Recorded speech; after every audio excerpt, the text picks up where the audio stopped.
Imagine being in a foreign land with people you don't know trying to kill you just for the simple fact that you're an American. Imagine not seeing your family for months at a time, or imagine fighting your life every day for 5 months straight. If you thought that was hard to imagine, then now try to imagine returning home to your family when one of your brothers didn't get that chance. Imagine having to sit at the dinner table and have to pretend like everything you had to do, see, and live for the past 5 months never happened, or like it doesn't bother you. Imagine going from being hunted every day and not being able to trust anyone to having to walk down the street with your children and expected to act like you're not paranoid. Imagine hearing any loud noise and thinking someone you love or yourself is being attacked. That's probably hard for you to imagine to ever have to go through, right? Well, today I'm here to tell you about a young man that lived that life many times. His name is Chris Kyle, and I'm going to tell you about what an inspiration he is to not only me, but he should also be that inspiration to every single American in this country we live in. Chris Kyle was a U.S. Navy SEAL and was known as the world's deadliest sniper in all of American history.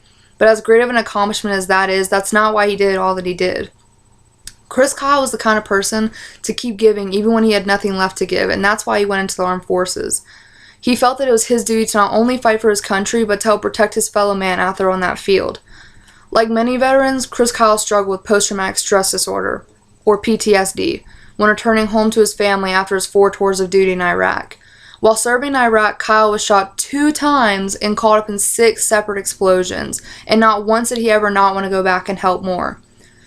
But in 2009, Kyle had to decide between his family or the SEALs, and ended up choosing his family, a decision that did not come easy to him by any means. Kyle refers to his decision to leave the SEALs as the hardest decision he's ever had to make. He says in his book, "I left knowing that if the guy who replaced me dies or messes up, then other people die. And that's on me. You really feel like you're letting down these guys you've gone through hell with." After leaving the SEALs, he struggled with feeling like he still needed to help, almost like he wasn't doing enough while men overseas were giving it their all. So Kyle founded Fitco Cares, a foundation set to help wounded vets. That is actually what led up to Kyle's death.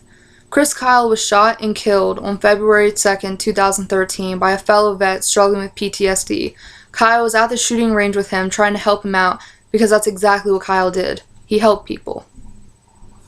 Today I've told you about the brave life lived by a very brave man, and to say he is an inspiration isn't doing him justice, because he's so much more than just that. Chris Kyle is nothing short of a true hero. He devoted his life to not only serving his country, but his fellow brother as well. He was the type of person that was more than willing to give the shirt off of his back. All you had to do is ask.